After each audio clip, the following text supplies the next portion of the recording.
Magandang araw sa inyo mga kaibigan. Itong ating almusalita sa araw na ito. Ang ebanghelyo natin ay John 19:25-27. Sabi ng ebanghelyo, near the cross of Jesus stood his mother. And yun po, yun image na yan ay napakalakas sa akin. Sa tabi ng anak na naghihirap ay tumatayo ang nanay, tahimik pero hindi pababayaan kailanman ang kanyang anak. At yun po yung nangyari kay Jesus, sa mahal na Inang Maria. Yun po yung nangyari sa iyo at sa akin, sa ating mga sariling nanay, at sa ating lahat bilang mga anak ni Mama Mary. Pinakatiwala ni Jesus tayo sa kanya doon sa krus. Tayo din ay may isang nanay na tumatayo, tahimik but protective, tahimik but malakas sa tabi nating kapag tayo ay dumadaan sa matitinding hirap. Sa bawat krus nating andyan ang Inang Maria.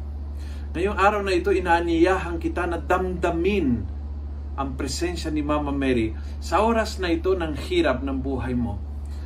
Malamang sa malamang, bawat isa sa atin ay dumadaan sa isang kalbaryo ngayong pandemyang ito. Takot, pangamba, mayroon po tayong mga anxieties, mayroon po tayong mga matitinding takot para sa sarili, para sa ating mga mahal sa buhay na nakakasakit, napapagod, nawawalan ng gana, nawawalan ng motibasyon. Naranasan po natin ang tindi ng hirap ng pandemyang ito. Sa bawat isa sa ating na nasa krus, damdamin mo ngayong araw na ito ang matamis, malakas, mapagmahal na yakap ni Inang Maria.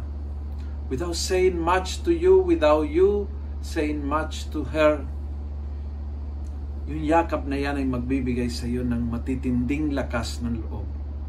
Sa pagkaalam mo na may isang ina na nasa iyong tabi, tahimik pero malakas, na hindi ka pababayaan hanggang malagpasan ang suffering na ito.